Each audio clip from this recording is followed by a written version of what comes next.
very small pub gig, probably one of the smallest pub gigs I've ever done. And the fee was quite a bit lower than I'd usually take now. But I was actually really nervous for it because I don't know if anyone else has done this, but this was essentially a redemption gig. So I was doing a gig where now I'm doing it professionally now, and I had to prove to the guys, yeah, I'm not that same guy that you experienced all those years ago. I'm like an absolute dapper now. So I came into the gig. And like I said, it's a really small venue, nothing to get too excited about, but I was nervous about it. And that for me was a big gig. Hi and welcome to Big Gig Energy, a podcast by musicians for musicians, helping you get bigger gigs, no matter what level you're at. I'm your host, Steve Leggett, and with 10 years experience as a professional musician, doing everything from pubs and functions to travelling the world in a ukulele boy band, I understand that being a musician is rarely the glamorous experience people make it out to be, and that building your career up to a point where you get to go pro is about the most challenging professional leap of faith there is. But I'm going to use my experience and insight, and maybe a guest or two, to help you activate your own big gig energy and take things to the next level, whether you're a seasoned pro or just starting out. So, let's get to it.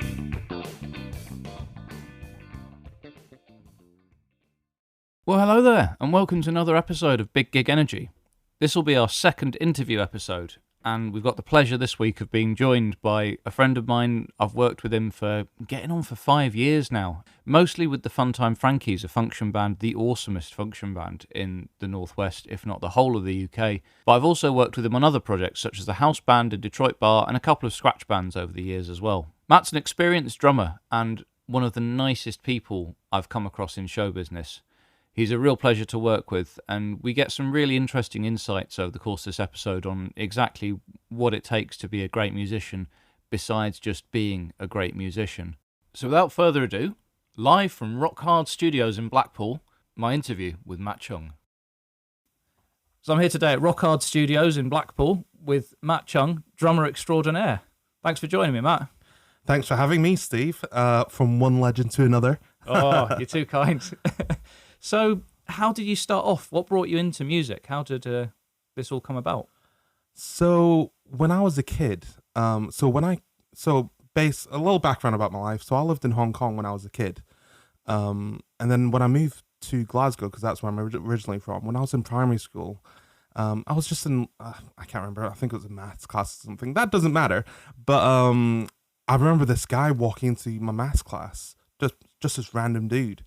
And he just looked at me and was like, yeah, I want you and this other person to go into a different room. And I was like, I don't know what's happening now. So anyway, so the teacher was like, yeah, cool, you guys just go off and do whatever. So, I was a bit like, oh God, what's about to happen? Turns out he was actually the primary school's brass teacher. And so just to give you some background again, I wasn't really into music at that time either. I remember I was a weird kid. I remember thinking, why do people like music? Why do people like money? Why is that a thing? But yeah, so this brass teacher, John was his name, he introduced me to the trombone. And I actually took to it really well, to be honest. So how old was I? I was 9-10 years old when I started trombone.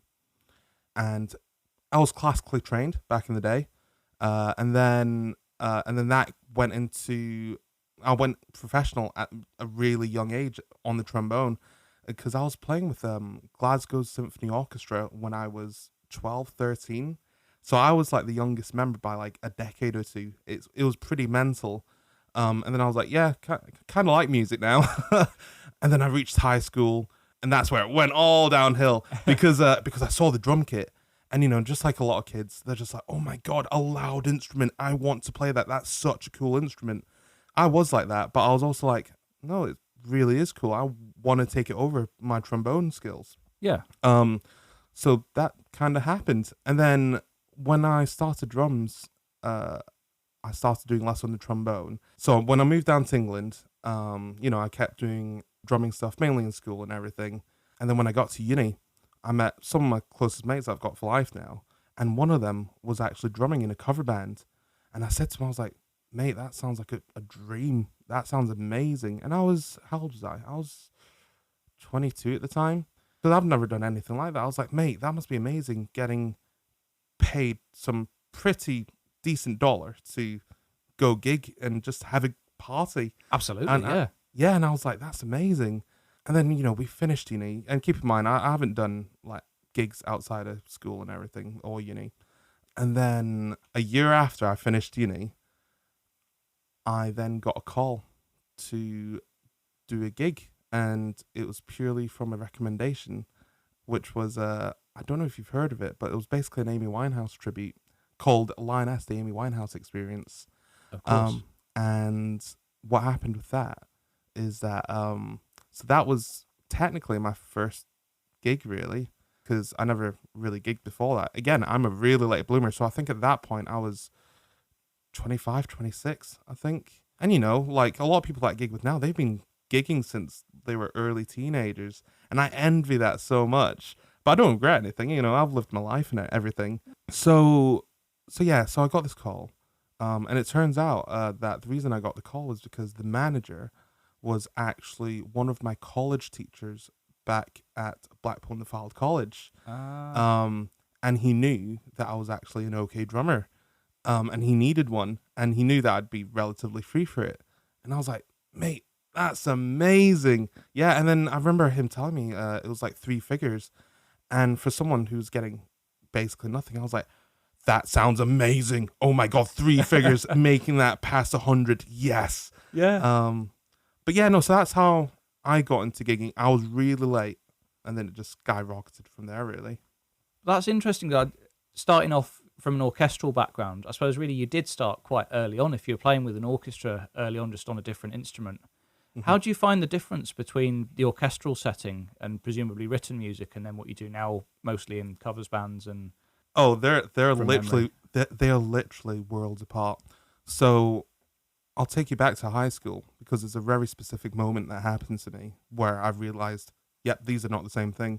So when I reached high school, so I was, again, like I said, I was still with my primary school brass teacher called John. And he was like classically trained. He was awesome. And then when I was going to high school, he said, oh yeah, I know another guy also called John, but he's like a jazz trombonist. So when you get there, I'll introduce you to him and get a few lessons on that side of things. And I was like, okay, I know nothing about jazz, but yeah, sure, why not? And I remember meeting John for the first time, the high school one, and he invited me to join the jazz band. And it's just that type of gig where you get the dots in front of you, the sheet music, and you just read it and do the gig. And at that point, I was a very avid sight reader. I was like, yeah, mate, no problem. I'll do that fine. Nice. So I remember coming in with my trombone, just getting set up. Everyone was talking to each other. I was a newbie. And then I started playing it. Keep in mind, I've never played jazz before. Playing it, got to the end of the song, and John, I remember he just walks in the room, and he looks like your stereotypical jazz music teacher. He's got the circular black sunglasses, right, long, slick black hair, waistcoat, just so typical jazz teacher. Yeah. And he just goes up to me and says, oh, mate, you've played it all wrong. And I'm like, no, I didn't. The sheet music's right there. I'm reading it. And he was like, no. So it swung. And I was like, what? Because I didn't really know what swung was at the minute, at the time anyway. So swung, and then improvisational things in the songs as well. Because there would be bits in the sheet music that would say, improvise. I didn't realize that had anything to do with me. Because in classical sheet music, you have to stay to the script. Simple as that. You just read it. Cool, you get to the song. Great, next song. Read it, end song, whatever. With what I got given, you have to improvise a lot. And the guy said that I had to use it more of a guide than anything. Because sometimes they go off script.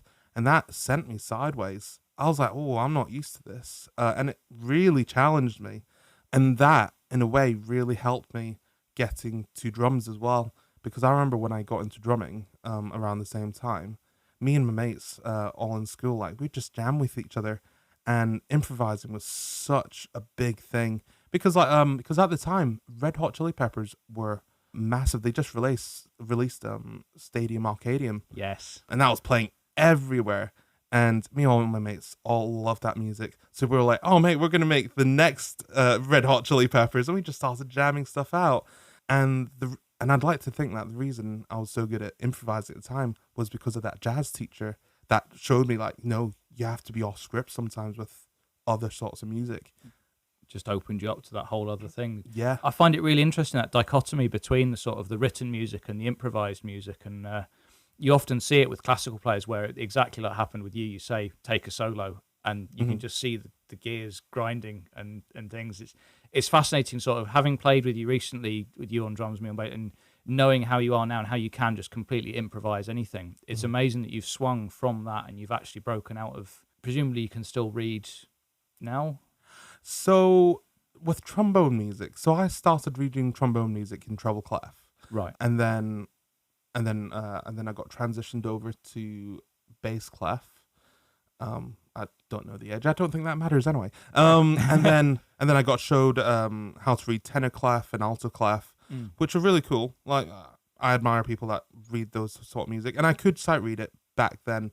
Because I don't really play trombone anymore, I can't really sight read that sort of music, but being able to read stuff like the time signature, the rhythms of the music really helped me to learn drum music as well. I was able to read drum music, the rhythms anyway. The only thing I had to get my head around when I was reading for the first time was I'd have to get my limbs to do different things, because it's like piano music. I don't know how pianists do it right, but they're reading like 4 notes at the same time and they're using separate fingers, and I'm like, I don't know how you're doing that.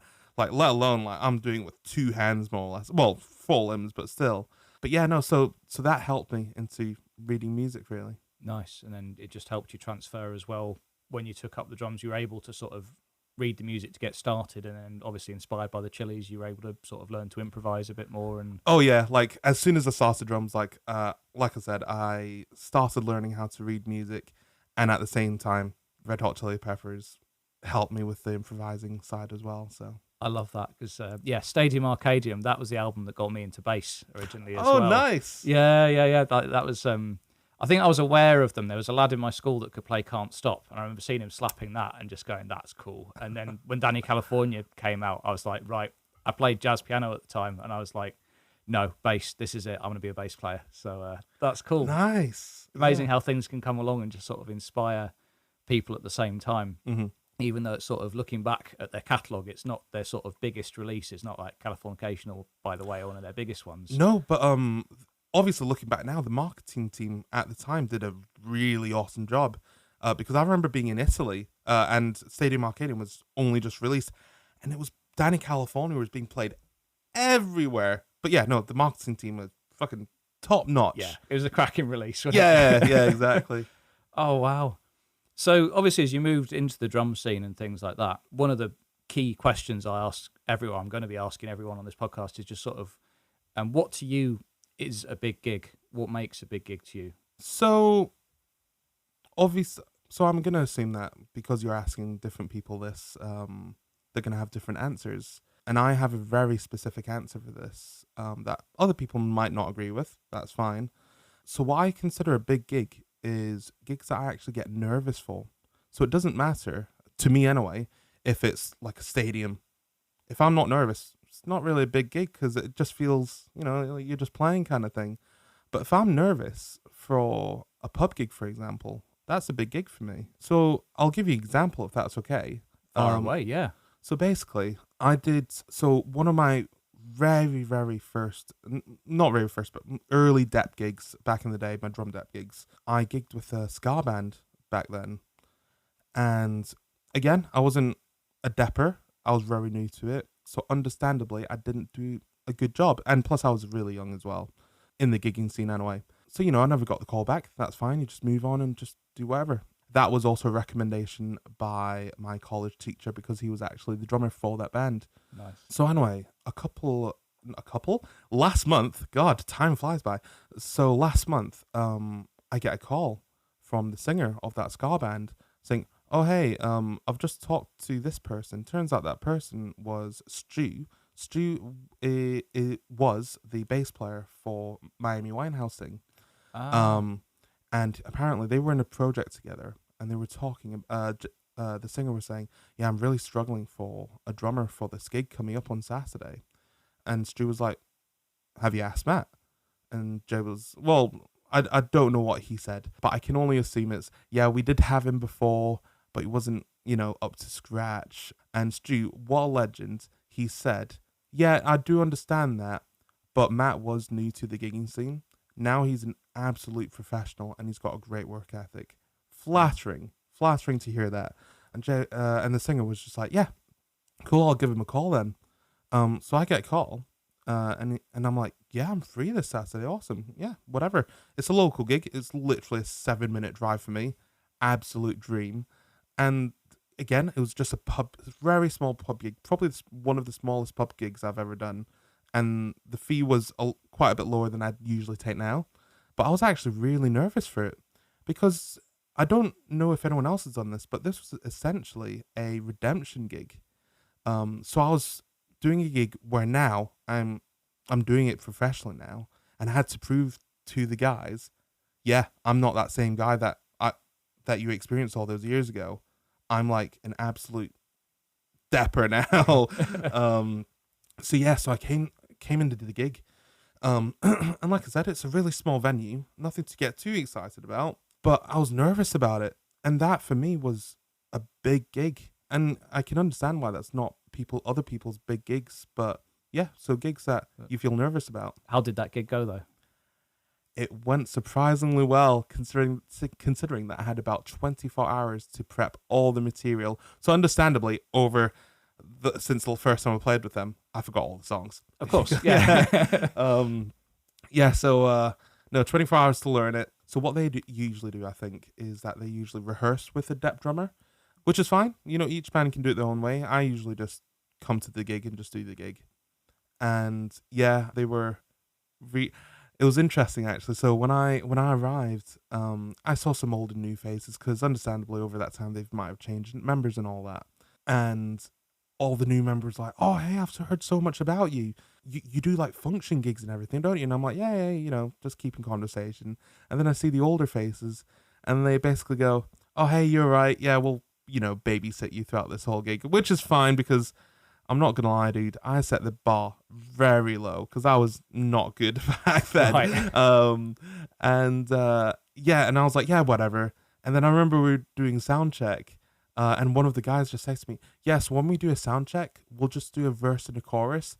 And I'm just there like, yeah, I wasn't expecting to do the whole song anyway, but yeah, sure. But I didn't say that because you've got to be nice about that sort of thing. Right, yeah. So I was like, yeah, cool, that's fine. Thanks for telling me. So we do the sound check, and a few of the guys look back to me and are like, oh my God, if you're going to be playing like that tonight, we're in for a good gig because that was tight. And I was like, oh, cheers, man. I'm really thankful for that. I'm, really thankful to be playing with you guys in the first place. So we do the first set. I mess up on one song because it's one of the songs where it's so repetitive, and I had my notes on me, so I just misread my notes and I ended the song a little bit early, but nothing that the crowd could notice anyway. So that was all fine, first set. In the interval, I remember a couple of them were joking like, oh, we're looking for a full-time drummer, ha ha ha, and I was like, aha, really funny. Yeah. And then second set, did the second set all perfect, and then I was in the dressing room. And I didn't know where the rest of the guys were. And I was like, that's fine, I'll just get changed in my clothes. 15 minutes later, they all come in. And some of them said to me, they're like, yeah, so we've just been thinking, would you actually be up for doing this full time? Amazing. And immediately I said to them, I was like, guys, I'm so flattered that you've asked me this. I'll have to double check my diary and everything. Because as you know, I do function gigs and I do dep other gigs. So I don't know because the last thing I want to do is take on a gig full time and then let them down because I'm doing another gig already. So that's that story. That's amazing because that's the dream of so many musicians because we all did it. Like I remember when I first started out gigging sort of after I left the ukulele band, like my first few function gigs, it's a whole other world away from what I was used to. And I did a couple of gigs that I'm not particularly proud of. And it's like the dream for so many people to have one that they were still finding themselves and then be able to go back and basically redo it and have a second shot. And then smash it as they are now. That must have been such a great feeling to do that. Yeah, like I said, I don't really know many musicians that have that redemption gig, as I'd call it. Yeah. Redemption gig. Redemption, yeah. But yeah, no, I was so thankful to have that opportunity. And yeah, it just shows that over time you just get better, even without knowing about it. People forget that. I think sometimes you work with someone and they've not brought their A game or whatever, and you think, well, there's a lot of people out there, supply and demand, I'm not going to ask them again. And you forget that people do get better. So even if you have someone on that's not ideal, in a few years' time, you almost need to sort of have like a short-term memory with depths and just go, well, yeah, they might have got better.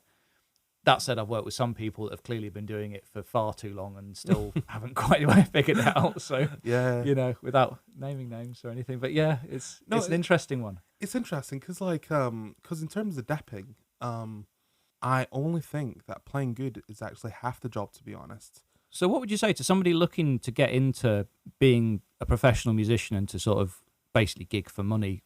What would you say is like your main piece of advice for someone in that position? So like I said before, you can be a monster player and not have the attitude or the niceness or anything, but you'd probably never want to work with them again, because when you're on a gig, they don't make working with them nice, to be honest. So when I'm on a gig, I'd like to think that I'm a generally nice guy anyway, even off stage. You absolutely are. Cheers, mate. But when I'm setting up for a gig, as soon as I've done my thing, I'm constantly asking other people, do you want help with anything? I get duct tape out. I start duct taping all the cables on the ground. I'm asking people, do you guys want anything to drink? Do you want a hand with that? Do you want me to lift anything? And then just general conversation, to be honest, because I am quite a curious and chatty person anyway. Absolutely. So I generally want to know what's going on with their lives and everything. Obviously, they don't need to tell me, and if so, then we'll talk about work. Yeah. And like I've heard through the grapevine that people have said, Matt Chung, he's a super nice guy, by the way. And I'll be honest, I think that's the main reason I get my gigs, to be honest, is because I'm just general. I like to think I'm just generally nice and nice to be around, to the point where people are like, oh, we've got Matt Chung on the gig. Awesome. This is going to be a great gig because he brings such a good vibe to him. Vibe is everything. Absolutely. Vibe makes the atmosphere. And if you have someone like that on stage with you and off stage, the whole mood of the whole gig will just elevate the next level. Completely. And the fact that you're a shit hot player doesn't help at all. Like, yeah, exactly. But no, it's true. You are always an absolute pleasure to work with, and yeah, you're exactly like that. You're always, if there's something you can do to help when you set up, you're always jumping in. You're always asking how everyone's doing. It's little things like that do make such a huge difference to that. And yeah, again, if you're looking to book someone for a gig, people like yourself are going to be at the front of your mind that are just nice to be around, because at the end of the day, you're going to be chatting more around a gig than you are actually playing together. Typical gig, you're playing for 2 45-minute sets. You're going to get there a couple of hours before. You're going to be an hour after that packing down. There's going to be a break in between. All of those points, you need to be able to hang out in a nice way. And just being decent and help with that. Yep. So be a nice guy. Or girl. So I do believe that having that niceness about you goes a very long way. And like that brings me back to actually about my college teacher, who got me in the Amy Winehouse thing in the first place, because I was a goody two shoes back in college, and I was a really good student as well, and he obviously remembered that, and he knew I was a good drummer. I wasn't amazing, but I was a good drummer. But he was planning big things for the Amy Winehouse thing, and he carefully selected all the other musicians because everyone else was super nice. They were. And some of them have vast experiences beyond me, but overall they were really nice guys, and I do appreciate that. So it's definitely an important thing people underrate, I think, when selecting people. You want, more than anything else, you want to hire someone based on the fact they're going to be a good hang. Like if you're going to be stuck on a tour bus with them, or stuck in a green room with them, or generally around them for the extent of time you have to be in our line of work, you've definitely got to pick the people. Almost it's more important than how well they can actually play, of just having people that are dead sound to be around. And obviously, if like yourself, they're a monster player as well, it doesn't half help. I'll give you a really quick example as well. Was it last week I was gigging with you, or the week before? I want to say last week. Okay, we'll say last week. Let's go with that. Yeah. I remember looking at who was on the gig, and it was me, yourself, and another singer. And I remember thinking, I was like, oh my God, Steve's on the gig. This is going to be such a chill gig. and like always, like you just help out. You just get into the job. You were asking us if we wanted any drinks. Really small stuff. And even when you set up your stuff, you'd come over and ask the rest of the guys, "Do you want any help with anything else?" Just little things like that make a massive difference, and I appreciate that so much, Steve, and from anyone else. You're So, too kind. Yeah. You really are. But it's good because obviously that was the Funtime Frankies last week we were with. But like, how many bands are you currently working with? Like, is there a set number of main characters? I get random calls from like one-off gigs. So I think, so at the minute I'm just trying to think what's in my diary. This is a challenge from my memory. So, like you said, you've got the Funtime Frankies. Got quite a few gigs with them this year. I've got another few gigs with that ska band that I mentioned before. I've got 2 other function bands that I dep with that I've got later this year. And like you said at the very beginning of this podcast, we're at Rock Hard Studios where I work during the week, and sometimes we get drum recording sessions where I'm needed for session drumming. Sometimes I just get a late minute call. Like for example, a couple of days ago, I got a call saying, "Hey mate, are you free tomorrow?" "Yeah, I've got a gig at a pub." And I'm like, "Yeah, awesome. Who's on the gig?" "I know the 2 guys." "Oh, awesome. Yeah, cool. I'll see you there." Get there, pick some songs, scratch band. And that's what I love about those kind of pub gigs, because anyone can be on those gigs. You just it's a really relaxed vibe. You have a fun time. Awesome. Yeah, totally. Yeah. I love that. Yeah, getting the phone call, just like, "You free tomorrow?" It's like, "Yeah, I am. All right. Yeah, who are we on with? Let's do it." And yeah, when you get to that point, there's enough repertoire down, and you can just literally go scratch band, make the set list up as you go. It just makes it so much easier, doesn't it? And 100%. so going into sort of the musical side of things, have you got any main influences on the kit itself? So back in high school, when I was with my drum teacher, he was teaching this kid a couple of years above me, and he was teaching him this really complicated song by a guy called John Schofield, and the drummer was Dennis Chambers, and he's an absolute beast on kit, really. He influenced me in a lot of ways that I didn't realize, to be honest. Like his whole kit setup, the way his technique, the way that he plays the kit, as in like he does a lot of singles, and that influenced me a lot more than I realized. So stuff like Dennis Chambers, obviously we mentioned Stadium Arcadian before, so Chad Smith, Of course. and then because I was really curious about the drum scene as well, I just got in the nitty gritty of all this. So there's a million drummers that I went through phases with, but it would have to be Dennis Chambers, Chad Smith, Tony Royster. Trying to think. No, I think that's probably it, really. Oh, maybe Vinny Caliuta. He's an awesome player as well. What sort of background's he in? He's very mixed. Right. He's like the session player. So he plays in everything. Like I've heard him play jazz, fusion, funk, math rock. He's an absolute pro. But Dennis Chambers is probably my main one, to be honest. He's always my go-to. And when I listen to him play So You Say, that's like a kind of funk fusion kind of thing. And that obviously tied in well for me wanting to improvise funk and everything. Of course. Back in the day, yeah. So that's who I probably really idolized, to be honest. Dennis Chambers. What a legend. That's brilliant.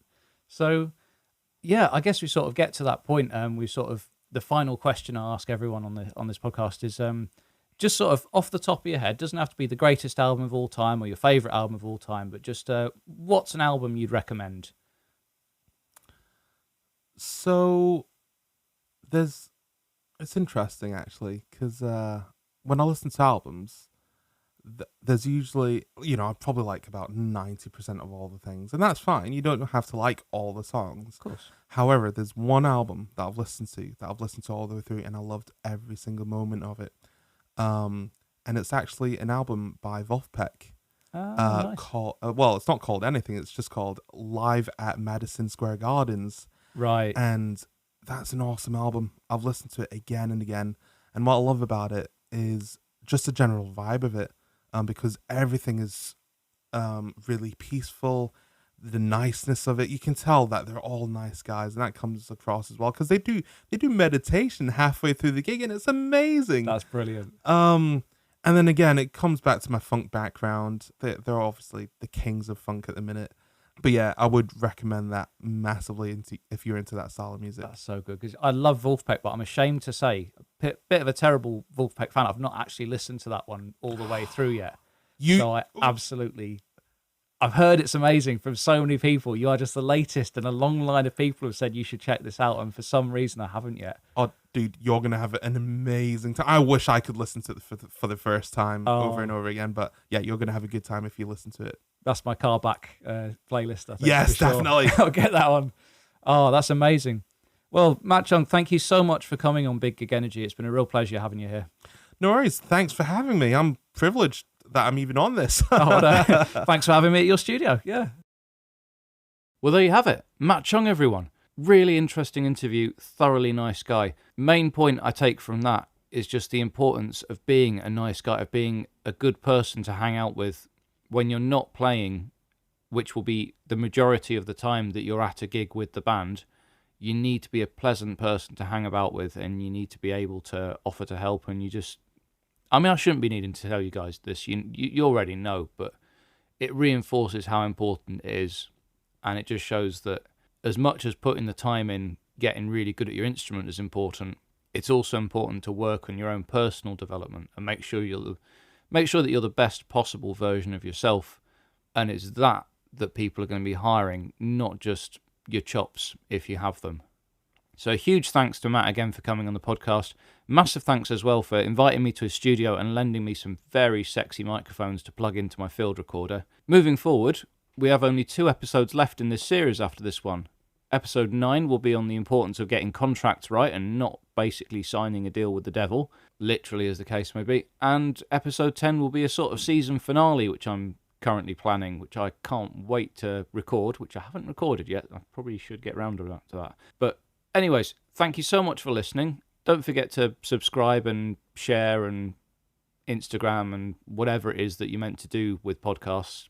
Still new to all this, but thank you so much for all the support I've had so far. Thank you for listening. Have a fantastic day / evening / drive home from your gig, and I'll catch you next time. Thanks for listening to this episode of the Big Gig Energy podcast. This is the bit where I'm obliged to fish for engagement and stuff, so you can find me on Instagram as Big Gig Energy, that's BIGGIGENERGY, or you can get in touch via email at biggigenergy@gmail.com. I'll link anything relevant in the show notes below, but otherwise, if you've had any thoughts on this episode or would be interested in some one-to-one coaching for yourself and or your band, feel free to get in touch. Otherwise, do all the usual social media stuff, I guess, and let's keep the discussion going. Many thanks as ever to all my supporters and collaborators, and as always, best of luck with your next big gig.